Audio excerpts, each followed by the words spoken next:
We are taking you back.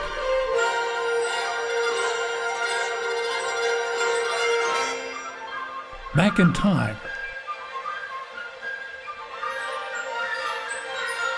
Before disco. Before Woodstock. Before the mall. Before World War II.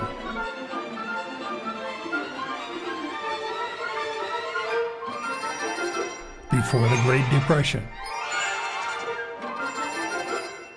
Before flappers and speakeasies. Before the Great War. Before the Titanic sank. Before the Wright brothers flew. Before the Rough Riders in San Juan Hill. Before ragtime. Even before electricity. Back to Kalamazoo, 1884.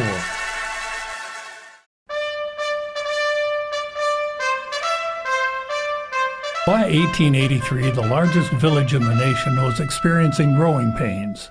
Village government was no longer capable of meeting the needs of the growing population of 16,000. There were demands for sewers, paved streets, clean water, and lighting.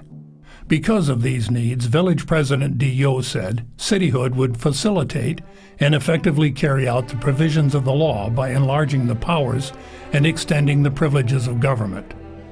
In May 1883, the citizens approved a city charter, and State Representative Peyton Ranney presented it to the legislature, which also approved. City elections followed on the first Monday in April 1884, with Alan Potter defeating Edwin D. Yo to become first mayor of Kalamazoo. The city also elected 10 aldermen, 2 from each ward, to be reselected in alternating years. And so on the evening of April 14th, Edwin D. Yo relinquished the reins of power, handing them over to Alan Potter. The seat of government was Corporation Hall on South Burdick, erected in 1867. City government occupied the top floor, and 3 fire engines and horses were housed on the ground floor. The city was a large square in 1884. The western boundary was the section line between sections 15 and 16. The northern limit was Patterson Street. The eastern border was east of the river near Humphrey Street, extending southward along present-day Cameron Street. The southern terminus of the city was roughly Miller Road and Inkster Streets. The red lines on this map show the new sewage lines, then emptying directly into the river. Besides being a much smaller city in 1884, a few names were different. Michigan Avenue through downtown was Main Street. Michigan and Main east of the river were East Avenue.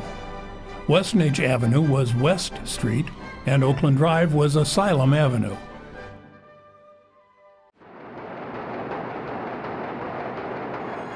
Life in 1884 Kalamazoo was not isolated from the rest of the nation and world. The Statue of Liberty was being disassembled in France, awaiting shipment to New York. The Washington Monument was completed 36 years after construction began. The Oxford English Dictionary was unveiled in London. The Home Insurance Building in Chicago was one of the first skyscrapers in the U.S. Baseball's popularity led to Hillerich and Bradsby mass-producing baseball bats. The resulting Louisville Slugger shares our birthday.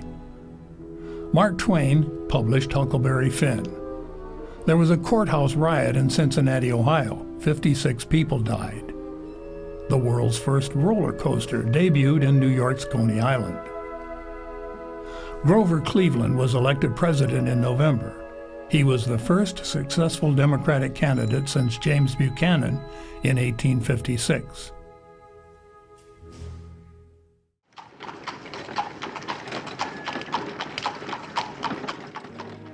For the citizens of Kalamazoo in 1884, home could be a house, a tenement, a hotel, or a new apartment building. Growth was the operative word in the early 1880s. Developers were platting land and homes were being built.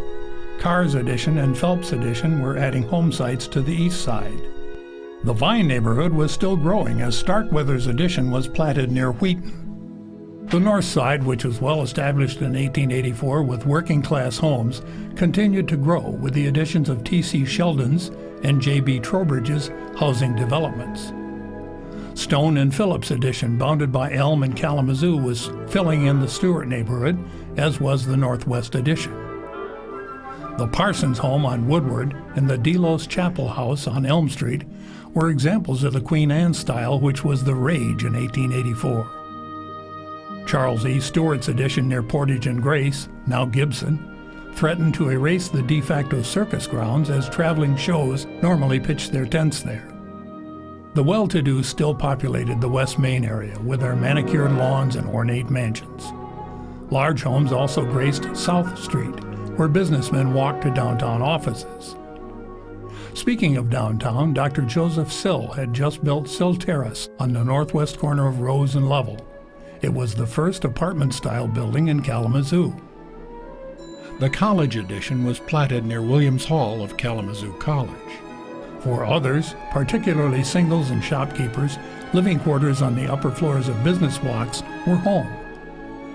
For many businessmen, recent arrivals, and travelers, Kalamazoo offered many lodging establishments. The Kalamazoo House was the city's oldest. The Burdick House on East Main was established in the 1850s. The International Hotel was constructed at the corner of Burdick and South Streets in 1869. Also erected that year was the American Hotel on East Main near Pitcher Street. The Arlington House, built in 1884, provided for tenants and visitors with Burke's Hotel on the corner of Burdick and Kalamazoo, and the City Hotel situated on North Burdick.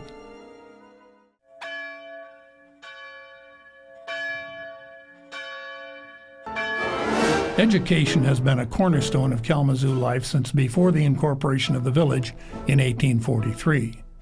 Kalamazoo's first schoolhouse was built in 1833 at South and Henrietta Streets. Union School operated from 1859 until 1880 when it was damaged in an earthquake. All grades were taught there.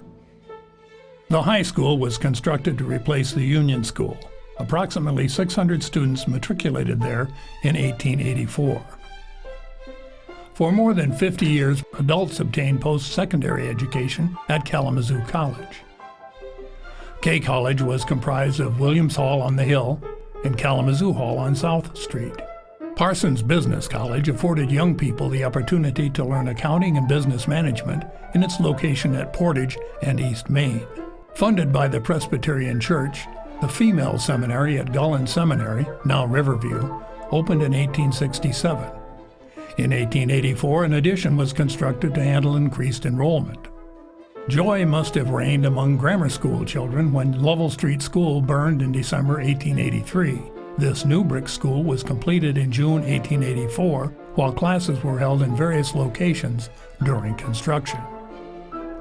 Vine Street School was constructed behind the high school. It was one of 6 feeder schools that taught 1st through 6th grades. The Frank Street School, located between Burdick and Edwards, served these children of the north side. The 1880s brought 2 new grammar schools to Kalamazoo. One was located at Lake and Russell Streets, and the other at Woodward and North Streets. East Avenue School was located at Gilbert and East Avenue. Dr. Charles Wilbur opened his school in May 1884 to educate the city's children who had been diagnosed as feeble-minded. They were taught to read, write, and do simple tasks. After the Civil War, factories across America began to flourish. By 1884, dozens of local factories created stable employment, with products being sold internationally. Kalamazoo produced buggies, plows, wind engines, and more. Incredibly, in 1884, smoke equaled prosperity, so it is prominently featured in the advertisements. The Lawrence and Chapin Iron Works, located on Rose Street, turned hundreds of tons of iron into various agricultural implements, including the diamond-tooth plow. The foundry employed nearly 100 people in 1884. Leroy Cahill, son of a Kalamazoo pioneer, went into business on North Church Street. L. Cahill and Company manufactured farm machinery and plow attachments. D.C. Reed specialized in spring-tooth harrows. The Bird and Claridge Foundry and Machine Works produced windmills, steam engines, boilers, and mill machinery at their factory on North Church Street. The Phelps and Bigelow Windmill Company turned out hundreds of wind engines per year, including their most popular model, the IXL. Their windmills were marketed worldwide. Contractors and building material suppliers, Bush and Patterson employed 100 people in 1884. They manufactured doors, sashes, blinds, plank woods, and billiard table legs.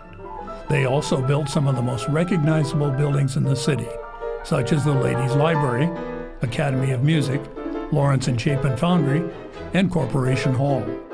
Bush and Patterson's competition was the W.G. Dewing and Sons Works, which also produced doors, sashes, blinds, and plain wood. Established in 1866, the Kalamazoo Paper Company produced 10 to 15 tons of finished paper per week.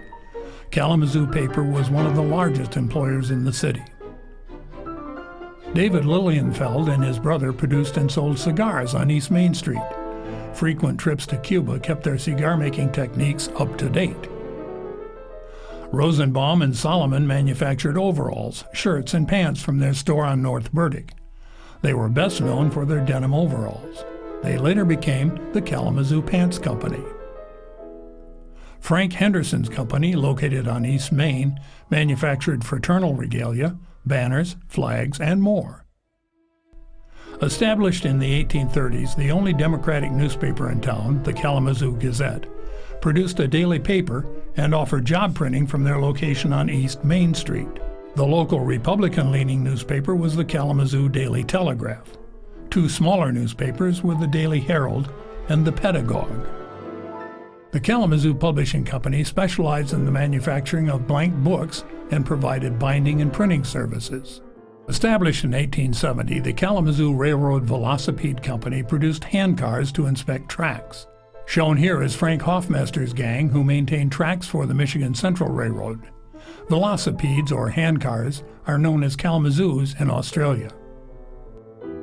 H. Everard Company, along with Ealing Brothers, with whom they would eventually merge, specialized in everything book-related. They sold blank books, ledgers, and stationery, in addition to job printing.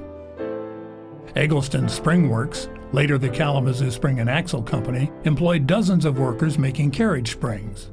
D. Burrell and Son was the first vehicle manufacturer in Kalamazoo, established in 1837. It was best known for its lumber wagons. Organized in 1882, Bevins and Barkenbus produced 600 buggies and carriages per year. The Kalamazoo Wagon Company was established by Moses Lane and I.V. Hicks and employed nearly 200 workers. Another business venture of Moses Lane was in partnership with Frank Lay, called the Michigan Buggy Company, formed in 1883. This firm would produce 20,000 vehicles in 1887. In 1884, the new city's economy was thriving. Hundreds of retailers flourished, providing goods and services to a newly minted industrial society. W.S. White was one of the best-known local photographers. This film is particularly indebted to his work. C.C. Packard opened his photographic studio in 1865. Louis Schilling, butcher and grocer, ran his meat market on Portage Street. Hemingway Candies offered the citizenry sweets and other confections. Benjamin F. Lyon was one of Kalamazoo's first paper makers, producing paper in his mill on Portage Creek and selling it in his store on East Main. The Den Bleicher Manufacturing Company made and sold furniture at their factory at Frank and Porter Streets. The last village president, Edwin D. Yo, sold real estate and insurance and collected debts from his offices on Portage Street. Taylor's Greenhouse was a precursor to the myriad of nurseries that would thrive in Kalamazoo. L. Clark sold dry goods, notions, and clothing from the store on Main Street and was one of the oldest businesses in the city. Albert White was a journeyman mason in 1884 and would soon open his own contracting business. He was involved in the construction of Central High School and later Borges Hospital. H.C. Underwood manufactured and sold the best shirt at the lowest price and had done so since 1869. Providing a service presumably for the upper crust of Kalamazoo, the city and steam laundries competed for business. The city claimed to be the best laundry in town, and the steam laundry claimed to be the best laundry in the state. William Woodham established his music store in 1859. John W. Breese was an attorney with an office on East Main Street. The E.W. Sleeper Company sold coal and wood to heat Kalamazoo's homes and businesses. They also sold buggies and harnesses. Two companies competed in the marble and stone cutting business. Caleb Sweetland operated the City Marble Works, and George Winslow ran Winslow and Crooks. Local retailers in paint, oil, and wallpaper, R.W. Southworth, operated at 119 North Burdick. The Gilmores, John, Mary, and James, ran a ladies' furnishing goods and fancy dry goods store on South Burdick.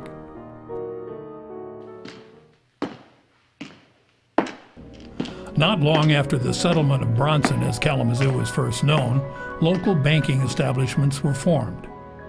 The first bank established in the village was a branch of the Bank of Michigan. After the Bank of Michigan failed, developer T.P. Sheldon organized the first private bank. Shown here on the left, Michigan National Bank was established in 1856. Directors in this bank included entrepreneurs J.P. Woodbury and his frequent business partner, Alan Potter, as well as other prominent Kalamazoo businessmen. This is a $5 banknote from the Michigan National Bank. Note Alan Potter's signature in the lower right. A branch of the First National Bank was chartered in 1863. The First National Bank was located at Burdick in Maine. One First National officer was banker and politician Latham Hull. The Kalamazoo City Bank was organized in 1870. Frederick Curtinius, recently deceased in 1883, and Charles S. Dayton were principals in the Kalamazoo City Bank, as well as the Kalamazoo Savings Bank.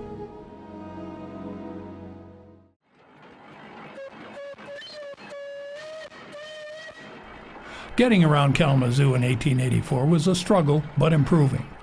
Streets and sidewalks were being paved with concrete and wood block. Here, Edward Street is being paved with cedar blocks. The Michigan Central Railway was the oldest railroad in Kalamazoo, arriving in 1846. Their depot has always occupied the present site between Rose and Burdick. The Great Western Railroad served Kalamazoo with connections to New York City, Baltimore, and Toronto, Canada. The Kalamazoo, Allegan, and Grand Rapids Railway, while new, reliable, and popular, connected with other railroads to get you out of the area. The St. Joseph Valley Railroad apparently went all the way to White Pigeon. Liveries like this one maintained your ride much the same as a modern garage does for your car. The well-to-do, like Mr. Schilling, had buggies made by the many buggy manufacturers located in Kalamazoo. The street railway was incorporated in February 1884 and is shown here on opening day. The horse-drawn trolleys opened the suburban developments to the working class, as you could live across town from your workplace for a 5-cent fare. The trolleys were converted to electricity in 1893 and discontinued in the 1930s. Some trolley tracks live on under our streets, as did this frog unearthed in South Burdick Street in 2007. A frog allowed trolleys to pass each other. La, la, la, la, la. Shh. 1884 is now considered part of the Victorian era, named for Queen Victoria of England. This is not the Queen, but she exemplifies the style. This was a conservative time with an emphasis on elaborate details. This new trend in proper morals and good behavior shaped the styles of the era. The introduction of the hard bustle in 1883 created more voluminous and structured dresses. The corset, bustled skirt, and heavily beaded ankle boot was the preferred style of the middle and upper class. Men's fashions among the middle and upper classes included the sack suit, waistcoat, and square-toed ankle boot. Working-class men wore cotton or flannel shirts, denim or corduroy trousers, and suspenders. Children's clothing often resembled adult wear, but young children up to the age of 4 wore dresses. Girls' dresses buttoned in the back, while boys' dresses buttoned in front. Elaborate accessories were very desirable. Retailers often marketed jewelry and other accessories. Men typically adorned themselves with bowler or top hats, silver-topped canes, umbrellas, gloves, neckties, and watch chains. Women adorned themselves with long gloves, parasols, bonnets, lockets, gold chains, brooches, ribbons, flowers, and jewelry. Among the most important accessories was hair. Women's hairstyles mimicked their voluminous dresses. They often pulled back their hair into tight buns, exposing their ears. Hair pieces like feathers, flowers, fruits, and thick chiffon ribbons accented the hair, and hair extensions were in vogue. For men, hairstyles followed the fashions of Europe. As Mr. William Dewing exemplifies, mutton-chopped sideburns, goatees, full beards, and waxed Kaiser mustaches were common among older gentlemen. The young men of the day chose to be clean-shaven.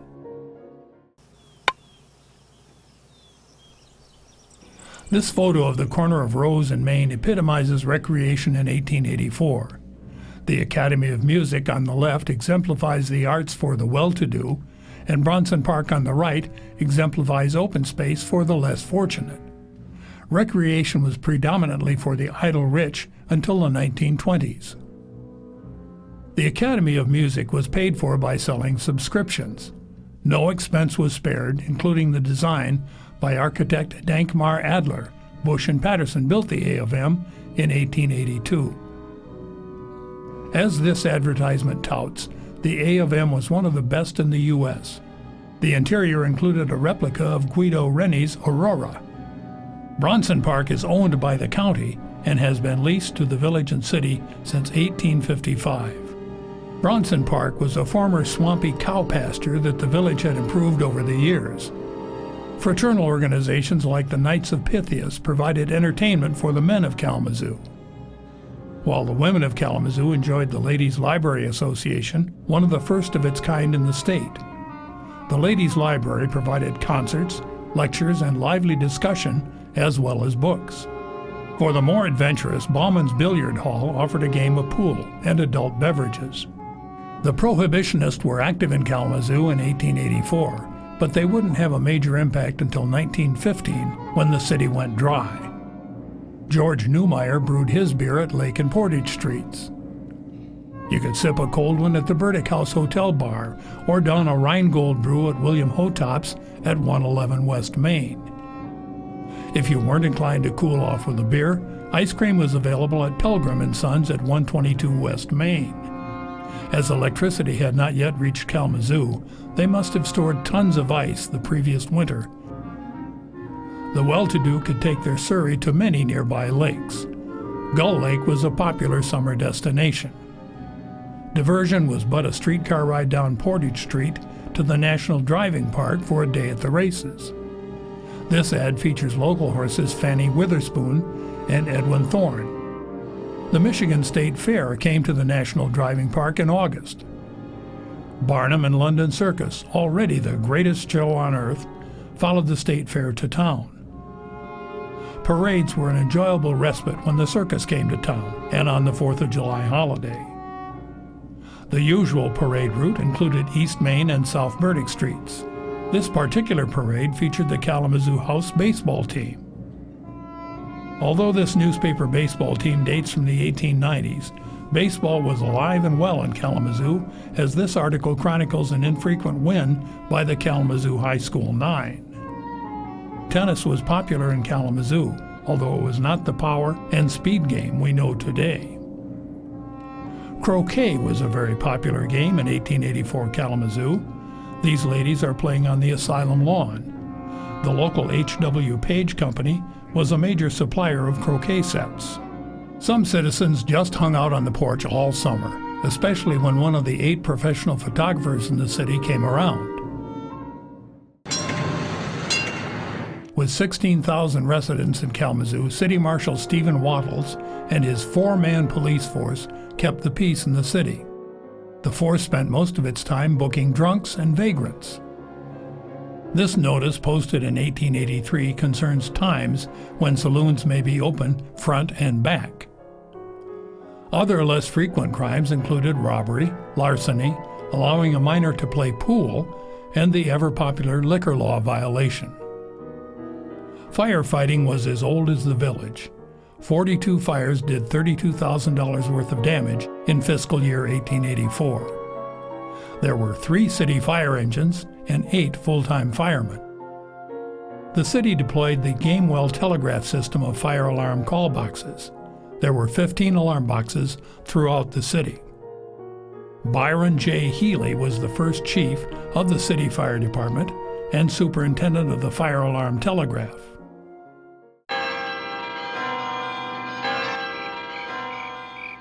Religion played a major role in life in 1884 Kalamazoo. Among the older congregations in the city, the First Methodist Church was located at the southeast corner of Rose and Lovell. The Methodist former home was located at Academy and Church Streets.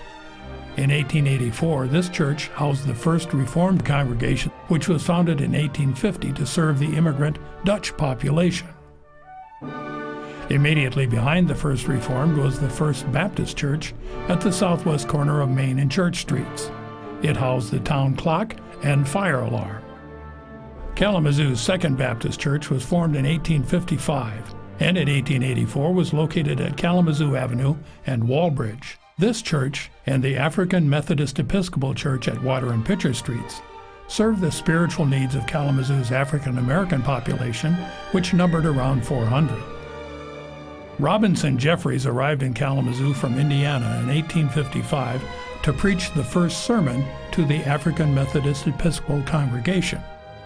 The First Presbyterian congregation lost this church to fire in December 1883. While constructing a new church on the same site at the northeast corner of Rose and South Street, services were held next door at the Academy of Music. The Congregational Church dates back to 1849 when they and the Presbyterians separated. This church at Academy and Park Street was built in 1852. Kalamazoo had 2 Episcopal churches in 1884. St. Luke's stood at the corner of West Main and Park Street. It was constructed in 1848. St. John's Episcopal Church split from St. Luke's in 1859 and met in this church on Lovell Street. The 2 Episcopal churches reunited in 1884. In contrast to Kalamazoo's conservative Protestant congregations, the Unitarian Church opened in 1863 on the east side of Park near Lovell Street. Caroline Bartlett would move to Kalamazoo to pastor this congregation in 1889. The Monet Temple was built in 1875 by Kalamazoo's Jewish community on East South Street. This unique structure was 100 feet long but only 50 feet wide. Catholics held Mass at St. Augustine's, built in 1869. Its twin spires stood on West Kalamazoo Avenue between Park and Cooley. In 1883, Father Frank O'Brien came to Kalamazoo, and under his leadership, Borges Hospital was created in 1889.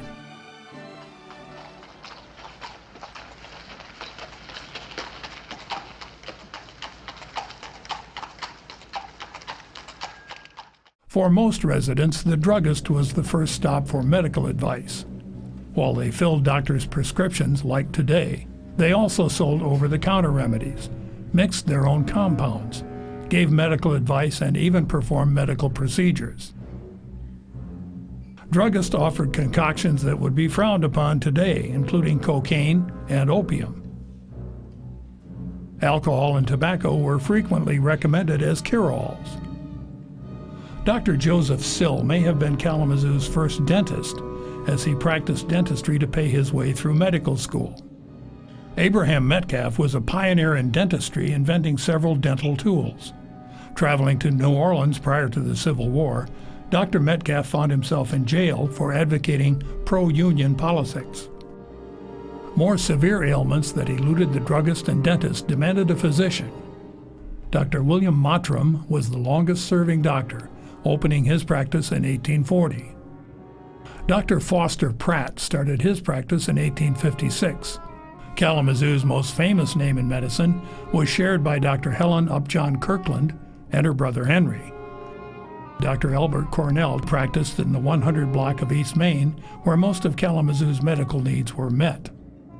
Those needs were great during the diphtheria outbreak of 1884. This severe respiratory disease promoted swelling of the neck, which could become so severe as to suffocate the patient. Cases escalated from 20 in 1883 to 316 in 1884, with 67 deaths. Poor hygiene and inadequate sewage treatment led to 90% of the cases. City Health Officer and physician H.B. Hemingway cited the great need for a hospital. Area doctors like H.O. Hitchcock and H.H. Schaberg believed 50% of the diphtheria deaths could have been prevented if the city had had a hospital. One of the most influential doctors was Dr. Edwin Van Dusen, who founded the Michigan Asylum for the Insane. Although he had retired from the directorship of the asylum in 1878, he was still practicing and was the principal donor to the new public library. The gatehouse that welcomed visitors to the asylum still stands on Oakland Drive. Opened in 1850, the asylum was the first hospital of its kind in Michigan. Dr. Van Dusen advocated care rather than the medieval treatment of mental patients that was formerly the case. Female and male patients had separate facilities. When the doctors' ministrations failed and the patient succumbed, Kalamazoo's funeral directors stepped forward. City undertakers Olmsted and Company at the corner of Portage and Main Street offered full funerary services. John C. Goodale's funeral home featured an ambulance. This unidentified hearse shows how elaborate horse-drawn hearses were. Chances were good that Kalamazoo's departed would spend eternity in a casket manufactured by the local Globe Casket Company. One of the largest and most unfortunate funerals of 1884 was for Edward Israel, son of local shopkeepers Manus and Tilly Israel. Edward joined an Arctic expedition to Greenland, and 3/4 of the expedition died of starvation. Edward was one of the unfortunate. Kalamazoo's first public burial ground was West Street Cemetery, now Westnedge Park, and by 1861 it was full. Mountain Home Cemetery on West Main Hill was first plotted as a private cemetery in 1850. By 1884, cemeteries had emerged from being dark, brooding places near churches to park-like vistas with open space, trails, and flowers. The 1878 receiving vault still stands in Mountain Home. Land for Riverside Cemetery was purchased from J.P. Woodbury in 1861 as a successor to West Street Cemetery. A free gravesite was offered to anyone having a family member buried in West Street Cemetery. The last village president, Edwin D. Yo, lies at rest in Mountain Home Cemetery, not far from the first city mayor, Alan Potter.